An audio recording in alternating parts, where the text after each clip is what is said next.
Professional life में इस तरह से इन्फ्लुएंस हो जाते हैं, इस तरह से इन्वॉल्व हो जाते हैं कि लोग प्रोफेशनल लाइफ की वजह से ही जानने लगते हैं। बिल्कुल। तो वही हम लोग के साथ भी वही है। आपसे क्या सवाल पूछूं मैं? मतलब आप सबसे सवाल पूछते आए हैं, मुझे यहाँ पर थोड़ी शर्म आ रही है आपसे सवाल पूछने में। सवाल आपको पूछना है, आप हमसे कहिएगा कि हम क्या सवाल पूछे। हम लोग तो एक एजुकेशन के सेक्टर से थे जी। और जब हम लोग इसकी शुरुआत किए थे एजुकेशन में, तो हमें नहीं लगा था कि इतना एजुकेशन को हम लोग वर्ल्ड लेवल तक ले जा सकते थे। जी। कहीं ना कहीं हमें भी इस चीज का दुख लगता था कि हमारी जो भारत का कल्चर था, हमारी जो संस्कृति थी, हमें विश्व गुरु कहा जाता था। दुनिया से लोग हमारे यहाँ पढ़ने आया करते थे, आज भारत से लोग जा रहे हैं। एक हमारा सपना है, पता नहीं कब ये पूरा होगा, कि बाहर से भी लोग यहाँ पढ़ने आएंगे और हम इस जन्म में इस सपने को पूरा होते देखकर ही जाएंगे। क्या बात है। लेकिन कुछ ना बहुत ही पिक्यूलर चीजें होती है जो कि टीचर्स करते हैं, जो एक क्लासरूम में होती है। जैसे कि आज की तारीख में अलाउड नहीं है, लेकिन हमारे ज़माने में तो चौक सीधा आगे से फेंक करके जहाँ पर हम बैठे हैं वहाँ पर निशानेबाजी लगाई जाती थी या फिर get out of the class हो जाता था, या फिर नील डाउन होता था, या फिर मुर्गा बनाया जाता था, या फिर हैंड्स अप कर दिया जाता था। तो आप ये सब मिस करते हैं क्या व्हाइल यू टेक क्लास? नहीं, ये तब होती है जब क्लास बोरिंग हो जाती है तब। हाँ। तो हम लोग की पूरी कोशिश रहती है कि क्लास में कभी बोरिंग फील ना हो। तो हम अपने टीचर्स के ग्रुप में भी एक बात ये बोलते हैं कि फिजिक्स का सबसे उटपटांग चीज होता है क्वांटम फिजिक्स। हम कहते हैं कि जो कभी पढ़ाई नहीं किया है, एक मजदूर भी अगर थक के आ रहा है, उसको भी आप इतने बेहतरीन ढंग से पढ़ाएं कि वो भी बोर ना हो, उसको भी समझ में आ जाए। तो इसके लिए आपको मेहनत करना पड़ेगा। और हम टीचर्स को भी यही कहते हैं कि जिस तरह से एक फिल्म डायरेक्टर मेहनत करता है 2 घंटे की फिल्म के लिए 2 साल, आप भी 1 घंटे के क्लास के लिए 5 घंटे मेहनत कीजिए, कोई लड़का नहीं सोएगा। और हम तो लड़कों को भी यही कहते हैं कि हम पढ़ाते हैं, तुम्हारे में दम है तो भूल के दिखाओ। एजुकेशन अभी क्या हो गया, एजुकेशन एडटेक हो चुका है। Edtech in the sense education के साथ साथ आपको टेक्नोलॉजी को भी लाना पड़ेगा। अब शुरुआत में हम लोग भी इसको एडॉप्ट नहीं कर पाए थे। 2019 के टाइम पे जब हमें कहा गया कि अब थोड़ा सा ऑनलाइन बताया जाए, तो चूंकि हमारे पास पटना में हम एक सेंट्रिक थे, वहाँ पे सबसे बड़ा क्लासरूम था, तो हमें लगता था कि लड़कों को हम यही पढ़ा रहे हैं। लेकिन उस समय जिन लड़कों को जगह नहीं मिलती थी तो कुछ खड़े रहते थे, जिन्हें नहीं मिल पाती थी वो घर लौटते थे। बाद में जब कोरोना आया तो मजबूरी में हमको आना पड़ा यहाँ पर, और कोई रास्ता ही नहीं बचा वहाँ पे। तो हम तो जैसे पहले पढ़ाते थे वैसे अभी भी पढ़ाते हैं, लेकिन पहले क्या था, एक क्लासरूम तक लिमिटेड थे, और अभी क्या है, यूट्यूब के माध्यम से हर जगह कोई भी देख सकता है। तो इससे कई फायदे भी हुए हैं और कई नुकसान भी, मतलब फायदे ज़्यादा हैं। अब जो पढ़ने वाला है वो डिस्ट्रैक्शन से कैसे बचता है, इससे ज़्यादा फायदा स्टूडेंट्स को है। पहले क्या था, छोटे से क्लासरूम में टीचर्स उतना सिंसियर भी नहीं रहते थे। अरे 100 लड़के बैठे हैं, क्या दिक्कत है, अभी पूरी दुनिया देख रही है। और यही नहीं, जिंदगी भर वही रहेगा यहाँ पे। अगर कुछ भी अगर गड़बड़ निकला तो फिर तो पूरी व्यवस्था कर देगा। तो पहले के तुलना में पढ़ाई अब टीचर्स के लिए भी और मेहनत है, क्योंकि पहले तैयार करके आना है। पहले बोर्ड में ऐसे बना देते थे, अभी क्या है, स्क्रीन लगी रहती है, तो उस स्क्रीन पर क्या पीपीटी चलेगा, किस तरह के इमेजेज रहेंगे, वो पहले से लोड करने रहते हैं। तो ये लड़कों के लिए तो और बेनिफिशियल है। और यूट्यूब की एक खराबी है एजुकेशन के खास तौर पे, यहाँ की सर्वाइवल ऑफ द बेस्ट होगा यहाँ पे, क्योंकि यहाँ ऑप्शन सबके पास है, कोई भी देख सकता है, कंपेयर कर सकता है किसी और से। तो जब तक हम यूनिक नहीं देंगे, सबसे बेस्ट नहीं देंगे, तब तक वो चीजें लड़कों को अच्छी नहीं लगेगी। और हमारी भी कोशिश यही रहती है कि कोई भी टॉपिक पे अगर कोई क्लास हमारा देख रहा है, जैसे लेट सपोज अभी यूक्रेन और ये रसिया चल रहा है यहाँ पे, तो हमारी कोशिश ये रहती है कि उस क्लास को देखने के बाद उसके पास कोई डाउट ना रहे। इट मीन्स कि उस एक बार लेक्चर देख लिया तो उसका पूरा का पूरा सिस्टम पूरी समझ में आ जाना चाहिए। तो यूट्यूब भी एक अच्छा माध्यम है। इसकी एक और सबसे बड़ी खासियत ये है कि सारे लड़कों को शहर में बड़े सेंटर्स पे पैसे की कमी से नहीं बुला के पढ़ाया जा सकता। आज भी गरीबी की वजह से पढ़ाई छूट रही थी। तो ऑनलाइन में ये हुआ कि एक बार सेटअप कॉस्ट है, उस पर कितने लड़के पढ़ेंगे ये कोई लिमिट नहीं है। तो इससे क्या हुआ ना कि हम क्वालिटी एजुकेशन एकदम सस्ते में पहुंचा सकते हैं। हम 6 महीने का कोर्स 200 रुपये में पूरे गांव तक पहुंचा सकते हैं। और पहले कहा जाता था गवर्नमेंट 100 रुपये देती है तो पब्लिक तक कितना पहुंच पाता है, 15 रुपये की 30 रुपये कितना पहुंच पाता है। लेकिन उतना हम इतना कहते हैं कि हम लोग जितना पढ़ाते हैं उसका 100% गांव के अंतिम छोर तक पहुंचता है। जहां सड़क नहीं पहुंची है वहां भी एजुकेशन एकदम उस क्वालिटी का पहुंच पाता है। ये तो यूट्यूब और ऑनलाइन की फायदा है। आप क्या बात है। ये तो वैसे मेरे सवाल थे, लेकिन वो क्या है, कोई ऐसा मैसेज जो कि आप देना चाहते हैं यहाँ पर आज इस मंच पर लोगों को बताना चाहते हैं, प्लीज बताइए। देखिए, एजुकेशन के सेक्टर में एजुकेशन स्किल आज के टाइम पे स्किल बहुत ज्यादा जरूरी है, लेकिन हमारा एजुकेशन सिस्टम किस बात पे है? इंफॉर्मेशन लेते रहो, क्या पढ़ रहे हैं? भारत की राजधानी कलकत्ता से उठा के अंग्रेजों ने लेके गए दिल्ली, वो सबको याद है 1911 में घोषणा किया, 1912 में लेके चला गया। ये नहीं पढ़ा रहा है कि क्यों ले गया, एक राजधानी बनाने के लिए क्या जरूरत होती है, क्या क्लाइमेट होना चाहिए, क्या कनेक्टिविटी होनी चाहिए। तो एक सिस्टम में जो चेंजिंग लाने की जरूरत थी, अब उसको और जरूरत है। तो ऑनलाइन के माध्यम से ये चीजें थोड़ी सी आसान हो जाती है। दूसरा, हमारे यहाँ एजुकेशन पे ज्यादा फोकस किया गया, जबकि आज का जो 5G का जमाना आ गया है, इसमें स्किल्ड की डिमांड है। तो अभी एजुकेशन में 50% इंपॉर्टेंस हमें एजुकेशन और उतना ही इंपॉर्टेंस स्किल पर भी देना चाहिए, ताकि वो अपने पैरों पे जितना जल्दी खड़ा हो सके।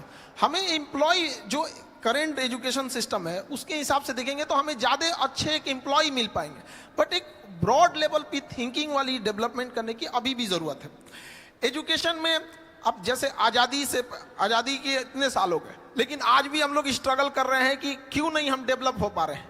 तो इसमें अगर देखेंगे तो एक बहुत बड़ा मिसिंग चीज़ हम लोग छोड़ते हैं, विमेंस को।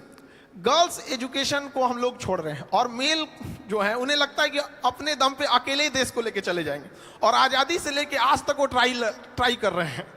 जिस दिन ये हमारे देश की विमेंस और मेंस एक साथ आ गए ना, उस दिन देश को आगे बढ़ने से कोई नहीं रोक सकता है। और जब तक हम उन्हें छोड़ेंगे, हम तो आज तक भी मेहनत कर रहे हैं। तो अच्छा, गांव के शहरी क्षेत्र में ये चीज़ है कि लोग महिलाओं को पढ़ने के लिए भेज देते हैं, लेकिन गांव में अभी भी ये चीज़ें हैं, वो नहीं भेजना चाहते हैं। हमारे यहाँ शुरुआत में जब गर्ल्स पढ़ने आती थी तो उनके गार्जियन आते थे और ये रिक्वेस्ट करते थे कि सर मतलब घर से बाहर है, कोई दिक्कत तो नहीं होना चाहिए। आज लड़कियों की संख्या क्लास में हम लोग देखते हैं इतनी ट्रेमेंडसली ग्रो की है कि गार्जियन लोगों को भी, कई बार हम लोग के पास गार्जियन आते हैं, उन लोग हमसे कहते हैं कि सर यहाँ पे लड़कियाँ पढ़ रही हैं, कोई दिक्कत तो नहीं होने वाला है।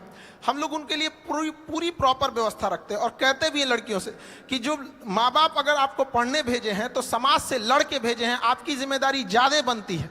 और अगर आप खाली हाथ गाँव लौटिएगा तो आप उन 100 लड़कियों का रास्ता रोक दीजिएगा जिनके माँ बाप पढ़ने के लिए भेजना चाहते थे। इसलिए ज़्यादा जिम्मेदारी से पढ़िएगा। और लड़कियों के अंदर ये होता है, वो जॉब के बाद भी वो काफ़ी ईमानदारी से अपने वर्क को करती हैं।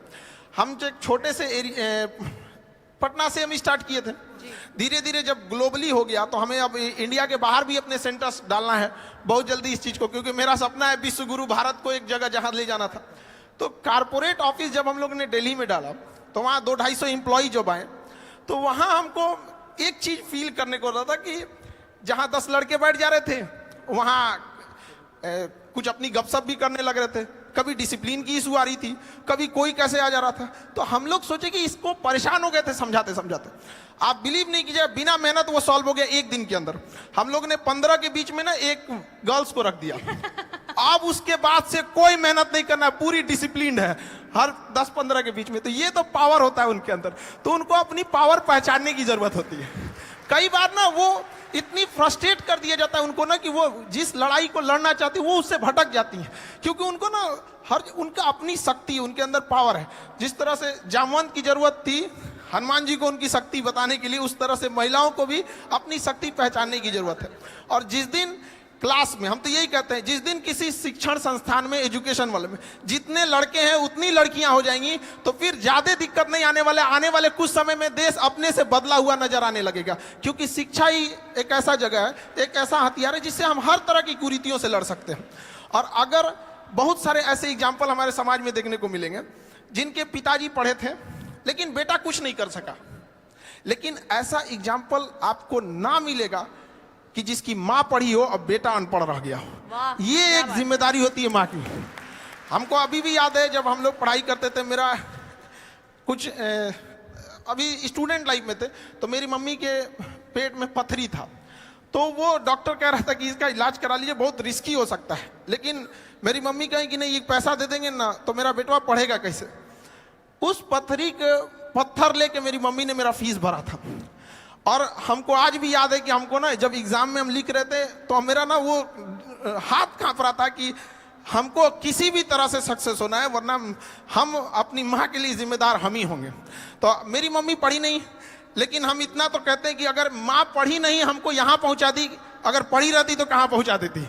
ये एक पावर होता है विमेंस का। ब्यूटीफुल। तो हम सबसे हाथ जोड़ के विनती कहेंगे कि 2 रोटी कम खाइए लेकिन बच्चों को पढ़ाइए और प्लीज अपनी बेटियों को रास्ता मत रोकिए। वो इस देश को बदल सकती हैं। 1947 से पुरुष लोग मेहनत कर रहे हैं, अब उनको पता नहीं कब तक करना पड़ जाएगा, इसलिए आप लोग का साथ देना बहुत जरूरी है। और लड़कियों को भी कहते हैं कि अगर माँ बाप आपको पढ़ने के लिए बाहर भेज रहा है तो बड़ा समाज से लड़ के भेज रहा है, तो उस समाज का भी ख्याल रखना है कि जब बारिश होती है तो हम छाता लगाते हैं, बारिश तो अपने वक्त पे रुक ही जाएगी। तो समाज भले लड़कियों को पढ़ने ना दे, लेकिन छाता लगाना है, समाज से लड़ना है और माँ बाप को यह साबित करना है कि समाज यही ना कहता है कि घर से बाहर जाएगी तो शायद संस्कार भूल जाए। माँ बाप को यह विश्वास दिला के रखना है। लड़कियों से भी कहेंगे कि बाहर निकलने के बाद, सफल होने के बाद माँ बाप को यह सिखाना है कि देखिए हमें संस्कार में 4 गुना बढ़ोतरी हो गई, आपको जिसका डर था हम वो कभी नहीं होने देंगे, हम आपके लिए हमेशा खड़े रहेंगे। तो एजुकेशन, हमें बहुत खुशी होती है जब लड़कियां पढ़ने आती है। एक बार हमारे संस्था की एक बात थी कि रात का एक बैच था 8 से 9 का, और अचानक बारिश आ गई और इतनी जोर से बारिश आई थी कि छुट्टी देना पॉसिबल नहीं था। लड़के तो भाग गए कैसे भी भीग भाग के, कुछ लड़कियां बच गई, बेचारी कैसे जाएंगी। तो हम उस समय कुछ बस वगैरह जहां तहां से इंतजाम करा के उनके हॉस्टल भेजे कि जिनका इधर है, और लगभग 11 बज गए। उसके कुछ दिन, 1-2 दिन बाद उनके गार्जियन आए और थैंक्स कहे कि सर आप इतना किए एजुकेशन के लिए। तो हमें उनसे कहे कि नहीं, ये आपकी गलतफहमी है कि हम इन लड़कियों के लिए या आपकी बेटियों के लिए किए। हम उनके लिए कहें कि जिनके अंदर देश बदलने की क्षमता है। हम जो भी किए ये उन लड़कियों के लिए किए जिनके सही में, जिनके अंदर देश बदलने की क्षमता रहेगी। तो एजुकेशन के लिए हम जरूर कहेंगे कि इस जगह में थोड़ी सी कमी होती है, तो लड़कियों को आगे जरूर बढ़ाया जाए। मैं मतलब आई डोंट हैव वर्ड्स, शब्द नहीं है मेरे पास यहाँ पर अब कुछ कहने के लिए। आपको कितने एम्प्लॉयज हैं अब आपके पास, आप बता रहे थे? अलग अलग सेंटर पे अलग अलग हैं, बट जिस सेंटर का हम देखा एग्जांपल दिए हैं लगभग उसमें 250 से 300 अगर है। इंडिया में देखें तो मतलब कुल मिला के आपके पास कितने हैं? खान सर द ब्रांड के पास में कितने एम्प्लॉयज हैं? अभी तो हम लोग 250 से मतलब 400 के आसपास है, बट इसको बहुत जल्दी हम लोग और ब्रॉड लेके जाएंगे। 400 के आसपास नहीं होता है, 400 लोग हैं जो कि आपके साथ में इसमें जुड़ गए हैं। It's amazing. This is another level of responsibility जो कि आपने अपने कंधों पर ली है, जिम्मेदारी ली है कि आप इतने लोगों को अपने साथ में जोड़ रहे हैं, उन्हें भी आप काम दे रहे हैं अलॉन्ग विद पढ़ाई। It's beautiful. आपने मुझे जो आज इंस्पायर किया है मैं बता नहीं सकती हूँ। This is going to go a very very long way. Thank you. और जो 2 आंसू मुझे यहाँ से बैठ करके खड़े होकर के आपकी आंखों में दिख रहे थे वो भी मुझे हमेशा याद रहेंगे। Thank you so much. Thank you. Thank you. Thank you. Corporate social responsibility की जब बात आती है तो बहुत बड़ी जिम्मेदारी हो जाती है, क्योंकि महज ये एक पैसा और फंड रिलीज़ का नहीं, बल्कि एक समाज में सकारात्मक बदलाव लाने की बात होती है। CSR फंड की अगर जो हम बात करें तो सबसे ज़्यादा CSR फंड होता है वो एजुकेशन में खर्च होता है, दूसरे नंबर पर हेल्थ आता है, और इसी तरह से तमाम बहुत सारे सेक्टर्स हैं।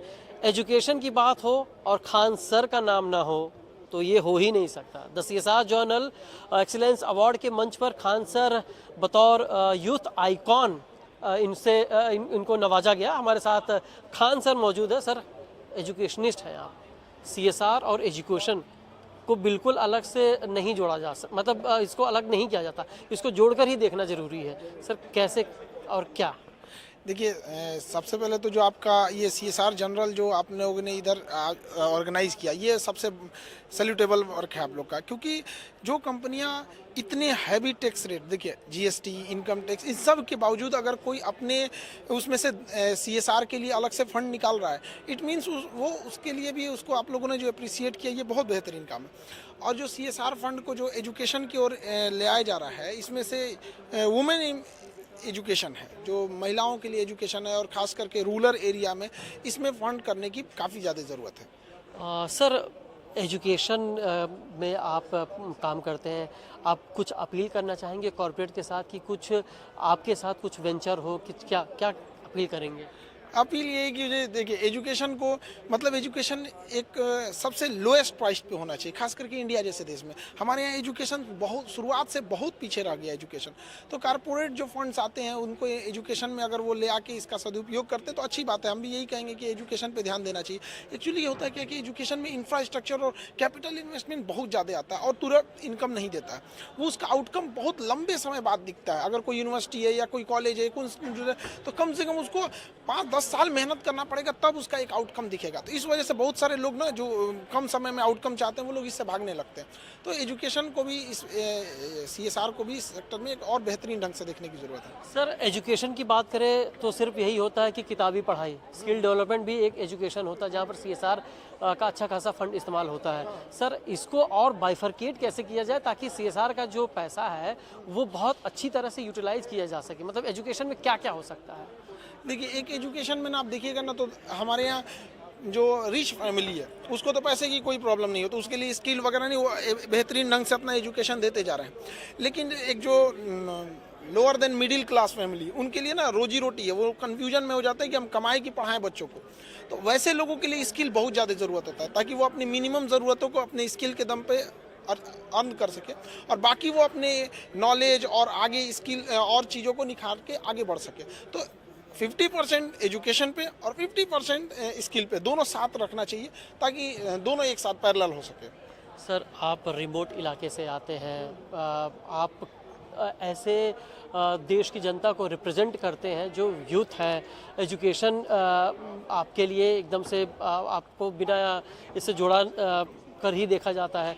सर आपसे ये सवाल है कि आपको नहीं लगता कि CSR का जो पैसा होता है या CSR एक्टिविटीज़ होती है वो चुनिंदा जगहों पर ही होती है, जो रूट कॉज है CSR को, उसको लेकर कहीं ना कहीं इसको ज़्यादा करने की ज़रूरत है?